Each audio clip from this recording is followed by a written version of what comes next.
तो दर्शकों, अप्रैल का महीना जल्दी शुरू होगा और हम सब इसमें प्रवेश करेंगे और ये हम जरूर जानना चाहेंगे कि ये महीना हमारे लिए कैसे रहेगा।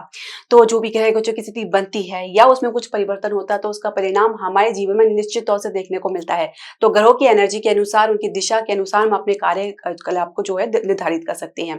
तो इसीलिए हमारे मासिक राशिफल देश की श्रृंखला की हम शुरुआत करते हैं हर महीने में। तो इस बार भी हमने जो शुरुआत करी है उसमें हमने पहले राशि मेष राशि की हमने चर्चा कर चुके हैं और आपका मिस हो गया है तो प्लेलिस्ट में देख सकते हैं। आज के इस वीडियो में चर्चा करेंगे हमारी दूसरी राशि वृषभ राशि के बारे में, यानी वृषभ राशि के जातकों के लिए अप्रैल का महीना कैसा रहेगा, जो भी ग्रह गोचरों की स्थिति बनेगी उसका क्या प्रभाव आपको अपने जीवन में देखने को मिलेगा, इसकी चर्चा हम आज की इस वीडियो में करेंगे। साथ ही कुछ उपाय भी बताएंगे, तो वीडियो के अंत तक आप जरूर बने रहें। हरे कृष्ण दर्शकों, वैदिक एस्ट्रोलॉजी में आपका स्वागत है। मैं ज्योतिष आचार्य पूजा। तो वृषभ राशि वाले अपनी जन्म राशि या लगन के अनुसार देख सकते हैं जो ग्रह गोचर की स्थिति बनने जा रही है वो इस प्रकार है। लगन में बृहस्पति गोचर कर रहे हैं, द्वितीय भाव में मंगल गोचर कर रहे हैं, केतु आपके पंचम भाव में गोचर करें, उनके ठीक विपरीत भाव में यानी एकादश भाव में 5 ग्रह गोचर करें, जिसमें है आपके लग्नेश शुक्र, राहु, सूर्य, शनि और बुध। अब इसमें कुछ आप परिवर्तन देखेंगे। फिलहाल तो अभी ये जो काल सर्प योग बन रहा है ये टूटेगा आपका 14 अप्रैल को। उससे पहले कुछ अन्य ग्रहों की जो स्थिति में परिवर्तन होगा वो इस प्रकार है। हाँ, मंगल जो है आपके तृतीय भाव में प्रवेश करेंगे। यहाँ पे मंगल पुनः कर्क राशि में आएंगे और यहाँ पे नीच अवस्था में होंगे। बुध 7 अप्रैल को मार्गी होंगे। शुक्र 13 अप्रैल को आपके लग्ने जो है 13 अप्रैल को मार्गी होंगे। सूर्य 14 अप्रैल को राशि परिवर्तन करेंगे, ये द्वादश भाव में प्रवेश कर जाएंगे। यहाँ पे सूर्य उच्च भाव में आएंगे। ये ग्रह गोचर की स्थिति बनने जा रही है और कह सकते हैं कि ये ग्रह गोचर की स्थिति के आधार पर जो भी आपके सामने हम निष्कर्ष प्रस्तुत करेंगे उसके साथ कुछ उपाय भी बताएंगे। तो ये जो निष्कर्ष रहेगा आपकी जन्म राशि और लगन के अनुसार रहेगा। फिलहाल तो आपका जो कुंडली के हिसाब से जो काल सर्प योग है वो अभी बना रहेगा इस अप्रैल तक। तो इसके अलावा जो इसका प्रभाव के जो वर्णन हम करने जा रहे हैं उससे पहले मैं आपसे एक निवेदन करना चाहूंगी कि आप हमारे चैनल को सब्सक्राइब करें, बेल नोटिफिकेशन जरूर प्रेस करें और इसके अलावा आप हमारे चैनल को लाइक और शेयर जरूर करें। तो स्वास्थ्य की यदि हम बात करें तो देखिए स्वास्थ्य का लाभ तो आपको मिलता हुआ नजर आ रहा है। आपके लग्नेश उच्च अवस्था में है और फिलहाल आप कह सकते हैं कि 13 अप्रैल को ये मार्गी भी हो जाएंगे। तो कहीं ना कहीं जो भी अटकाव महसूस करें उसमें भी आपको कमी आएगी। लेकिन यहाँ पे जो अन्य ग्रह की जो युति है आपके लग्नेश के साथ उसका प्रभाव भी देखने को मिलेगा। यहाँ पे सूर्य के साथ राहु का ग्रहण योग बना हुआ है। यहाँ पे बुध जो नीच अवस्था में साथ ही नीच भंग भी हो रहा है क्योंकि लग्नेश के साथ इनकी युति रहेगी। राहु कुल मिला के सारे ग्रहों को प्रभावित करते हैं, इनके कारकों को, इनके प्रभाव को एम्पलीफायर का काम करते हैं, उनको और बढ़ाते हैं। तो ऐसी स्थिति में बहुत ही आपको ग्राउंडेड रहना है। कहीं ना कहीं आप अपने ईगो के कारण या अपने अहम के कारण भी कुछ समस्या का सामना आपको करना पड़ सकता है। कुछ चुनौती आपको अपनों की तरफ से, अपने मित्रों की तरफ से देखने को मिल सकती है, जहां पे आपको ये पता लगेगा कि कौन आपके अपने हैं और कौन आपके पराये हैं। जो आपके सामने मास्क रूप में आती है यानी अपने चेहरा पे चेहरा लगा कर आते हैं तो उसकी जानकारी भी आपको मिलेगी, लेकिन ये पहचानना थोड़ा सा आपके लिए कठिन रहेगा। तो कुल मिला के काफी आपको सचेत रहना है। इसके अलावा मंगल नीच अवस्था में तृतीय भाव में आना कहीं ना कहीं ये आपकी इमोशनल फ्रस्ट्रेशन को भी दर्शाता है। जहाँ पे मंगल आपके पराक्रम भाव में गोचर करेंगे नीच अवस्था में तो कहीं ना कहीं पराक्रम में कमी देख सकते हैं। आपके इंटरेस्ट में कहीं ना कहीं आपकी दिलचस्पी में भी कुछ ना कुछ परिवर्तन आपको देखने को मिलेगा। कुछ इंस्टेबिलिटी का आप अनुभव कर सकते हैं अपने आसपास के लोगों के साथ। इसके अलावा छोटे भाई बहन के साथ भी कुछ तनाव या कह सकते हैं कि कुछ डिस्टेंस आपको देखने को मिलेगा। कुल मिलाकर बृहस्पति आपके लगन भाव में गोचर कर रहे हैं तो शांत भाव में तो आपको रहना ही होगा, किंतु यहाँ पे बृहस्पति अपने शत्रु राशि में गोचर कर रहे हैं तो कहीं ना कहीं आपके भीतर अपेक्षाएं, एक्सपेक्टेशन बहुत ज्यादा रह सकती हैं। कुछ इसका भी कह सकते हैं कि लग्नेश का राहु के साथ होना, इसका भी आपको प्रभाव देखने को मिलेगा, जहाँ पे आपकी दृष्टि सिर्फ लाभ पर रहेगी। उसके लिए अगर आप शॉर्टकट तरीका भी अपनाना चाहें तो उसके लिए भी आप परहेज करने वाले नहीं है। तो कुल मिलाकर एक मौलिकता, मॉरलिटी जीवन में होना बहुत जरूरी है, क्योंकि शॉर्टकट जो रास्ता है वो शुरुआत में तो काफी लुभावना लगता है लेकिन उसका परिणाम बहुत दुखद होता है। तो आपको इसके बारे में विचार करना होगा। इसके अलावा यदि मानसिक अशांति से आप गुजर रहे हैं आपको मेडिटेशन और ध्यान जरूर लगाना चाहिए। इसकी एक टेक्निक होती है जिसमें आप श्वास की कुछ प्रक्रिया होती है, योग होता है जिसमें आप अनुलोम विलोम करके शांभवी मुद्रा लगा सकते हैं, जिसमें आप अपनी थर्ड आई पे कॉन्सेंट्रेट कर सकते हैं। इसके अलावा अगर हम चर्चा करें शिक्षा और करियर की, अगर हम बात करें तो देखिए पंचम भाव में केतु गोचर कर रहे हैं। काफी समय से आप अपनी शिक्षा से कुछ ना कुछ नुकसान उठा रहे हैं या शिक्षा के कारण कुछ ना कुछ आपके भीतर दिलचस्पी की कमी या फोकस की कमी देखने को मिल रही है। केतु जहां पे भी बैठते हैं वहां के कारक भाव को जो है है, उनके कारकों को का जो प्रभाव है काफी कम कर देते हैं। शिक्षा में आप एक अपनी तरफ से खाना पूर्ति करते नजर आ सकते हैं, हालांकि परिणाम आपके लिए सुखद भी रह सकता है और कहीं ना कहीं आपको सीख देता हुआ भी नजर आ सकता है। ओवर एक्सपेक्टेशन या ओवर कॉन्फिडेंट होना आपके लिए घातक साबित हो सकता है, तो कहीं ना कहीं ग्राउंडेड रहने की आवश्यकता आपको पड़ सकती है। आपको कंपटीशन में अच्छी सफलता देखने को मिल सकती है, खासकर मध्य अप्रैल के बाद। हालांकि तब उच्च के सूर्य की दृष्टि छठे भाव में रहेगी। अपने भीतर आत्मविश्वास को बनाए रखें। इसके अलावा आप कैंपस प्लेसमेंट में भी आपको शुरुआत में अच्छी सफलता देखने को मिल सकती है। और सब उसके बाद भी अगर हम बात करें मध्य अप्रैल की बात करें तो स्थान से बाहर कुछ आपको ऑफर मिल सकता है। विदेश के लिए पढ़ाई के लिए प्रयास करें हैं, उसमें भी आपको अच्छी खासी सफलता मिलती नजर आ रही है। यानी आप स्टेप बाय स्टेप चलेंगे तो आपको अपने मार्ग जो है आपके स्वतः खुलते नजर आएंगे। किसी प्रकार की कोई जल्दबाजी या शॉर्टकट तरीका ना अपनाएं, जैसे मैंने शुरुआत में कहा है, तो ही आपको दूरगामी परिणाम देखने को मिलेगा। करियर की शुरुआत कर रहे हैं, कर चुके हैं, तो उसमें भी थोड़ा सा आपको अपने भीतर गंभीरता लेकर आनी होगी। छोटे छोटे काम में भी आपको दिलचस्पी लेना होगा। आप उसको अपने लेवल का समझ रहे हैं या नहीं समझ रहे हैं, ये बात की बात है। जितना आप सीख रहे हैं ये डिपेंड करता है, क्योंकि ये काम छोटा या बड़ा उसके हिसाब से नहीं होता कि आपने जो आपके स्टैंडर्ड है या जो आप अपने आप को लेकर चल रहे हैं। देखिए, शुरुआत जब भी होती है हमेशा छोटे से होती है, और जितना ज्यादा आप अपनी नींव को मजबूत करेंगे उतना ज्यादा आपकी इमारत मजबूत होगी। तो ये बात सोचकर आपको हर तरफ से कह सकते हैं कि आपको ऑलराउंडर साबित होना है, तो अपने आप को ग्राउंडेड रखिए। जितना सीखने का प्रयास करेंगे उतना आपके लिए लाभप्रद रहेगा। इसके अलावा अगर हम बात करें कार्य क्षेत्र की, जो पहले से नौकरी पेशा लोग हैं उनके लिए कैसा रहेगा।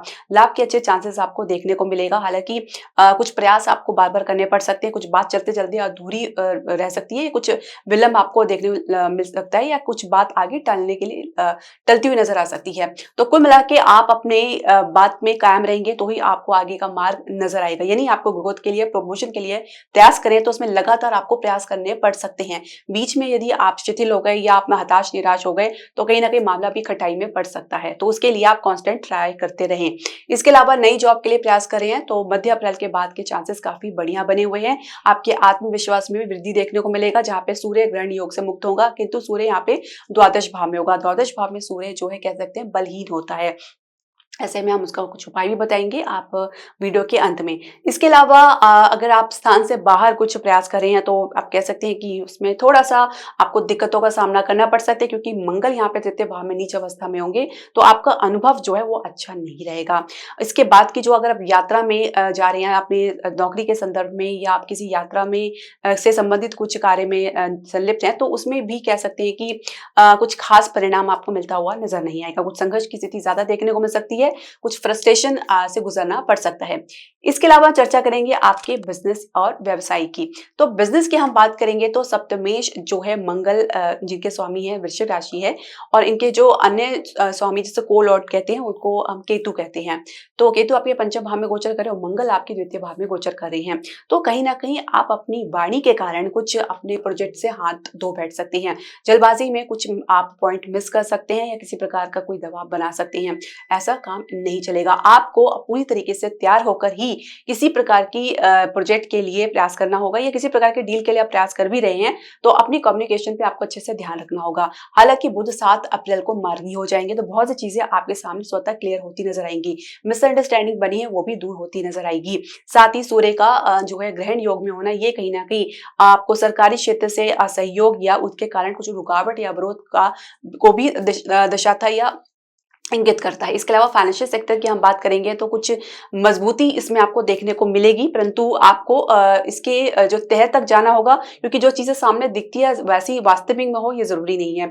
इसके अलावा शेयर मार्केट में शुरुआत में एक अच्छी शुरुआत देखने को मिल सकती है। रियल एस्टेट की अगर हम बात करें, या अगर हम बात करें वाहन के बिजनेस में है या अन्य किसी क्षेत्र में घरेलू उद्योग में है, तो वहां पे भी शुरुआत में एक अच्छी कह सकते हैं पकड़ देखने को मिल सकती है, गति देखने को मिल सकती है।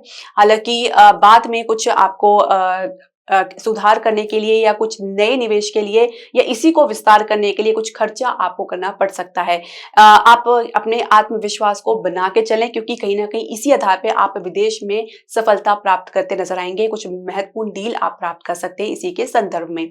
इसके अलावा अगर हम चर्चा करें आपके प्रेम संबंध की, यानी लव रिलेशनशिप की यदि हम चर्चा करें, तो पंचम भाव में केतु गोचर कर रहे हैं जैसे मैंने बताया, और पंचमेश एकादश भाव में गोचर कर रहे हैं। परिणाम के लिए आप बहुत ज्यादा आतुर नजर आ सकते हैं। आप अपने किसी मित्र के प्रभाव में रहेंगे, उसी के गाइडेंस में आप चलेंगे, जबकि आपके पार्टनर किसी और दिशा में रहेंगे, विपरीत दिशा में रहेंगे। तो कहीं ना कहीं आप लोगों के बीच में सामंजस्य की कमी देखी जा सकती है। जब अलाइनमेंट की कमी देखी जा सकती है तो बातचीत में भी कुछ खास प्रोग्रेस आपको देखने को नहीं मिल पाएगा। सिर्फ मिसअंडरस्टैंडिंग एक दूसरे के बीच में बनती हुई नजर आएगी। और कहीं ना कहीं स्थिति थोड़ी-सी कह सकते हैं कि आपके लिए कुछ विपरीत रह सकती है अपने रिलेशनशिप को लेकर, क्योंकि जब तक केतु आपके पंचम भाव में गोचर करे तब तक तो बात बनते-बनते भी नहीं बन पाएगी। तो कुल मिला के कुछ स्थिति है जो आपकी तरफ से या आपके पार्टनर की तरफ से पूरी होती हुई नज़र नहीं आ रही है। विवाह की चर्चा चल रही है तो परिवार के साथ आप अपना जो है बात को सही दिशा में रखें, सही समय पे रखें, और उनका भी मान-सम्मान रखें, क्योंकि ज़रूरी नहीं है कि सिर्फ अपनी बात कहें, उनकी बात सुनने का भी आप प्रयास करें। विवाह की चर्चा जनरली आप चला रहे हैं या चल रही है परिवार में, तो उसमें शुरुआत में कुछ अच्छी सफलता देखने को मिल सकती है। हालांकि बाद में काफी संघर्ष देखा जा सकता है, तो बात आगे के लिए टल भी सकती है। इसके अलावा अगर हम बात करें आपके विवाहित जीवन की, जो पहले से विवाहित दंपति है उनके लिए, तो जैसे मैंने बताया सप्तमेश मंगल द्वितीय भाव में गोचर कर रहे हैं, और यहाँ पे परिवार के साथ कुछ आपकी बात, आपके जीवन साथी की जो बातचीत है वो कहीं ना कहीं थोड़ी सी गर्म हो सकती है। हालांकि अपनी तरफ से पूरा सहयोग करेंगे, हर मैटर में अपने फर्ज को निभाने का प्रयास करेंगे, लेकिन जरूरत से ज्यादा दिखावा भी कर सकते हैं। संतान प्राप्ति के लिए फिलहाल अभी स्थिति थोड़ी सी डावाडोल रह सकती है। प्रयास करने के बावजूद भी परिणाम आपके अपेक्षा अनुसार देखने को नहीं मिल पा रहा है। हालांकि मध्य अप्रैल के बाद कुछ स्थिति संभलती हुई नजर आएगी।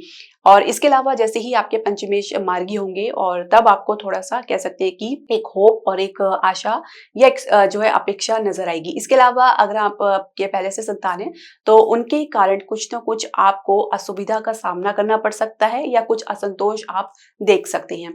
तो कुल मिला के आपको उपाय क्या करनी है? देखिए, सबसे पहले तो ये है कि आपको अपने सप्तमेश का उपाय करना है मंगल का, क्योंकि तृतीय भाव में नीच अवस्था में होंगे, तो आप मंगलवार को गाय को मीठी रोटी अवश्य खिलाएं। हनुमान जी के मंत्र का भी आप जाप कर सकते हैं, उनकी चालीसा का भी आप पाठ कर सकती हैं। इसके अलावा अगर हम समझे तो आपको सूर्य देव को नित्य अर्घ देना है, क्योंकि आपके चतुर्भाव के स्वामी है, जो आपके सुख का स्थान है। तो यहाँ पे आप सूर्य देव को नित्य अर्घ दे सकते हैं, और सुबह स्नान के बाद आप 8 बजे से पहले सूर्य देव को तांबे के लोटे में पूर्व दिशा में खड़े होकर आप उन्हें जल दें।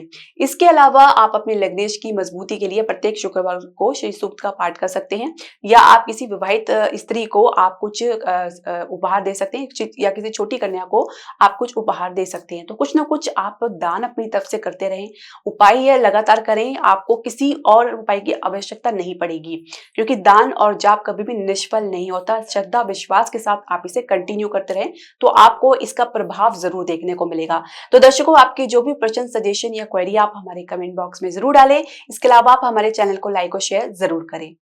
हरे कृष्णा।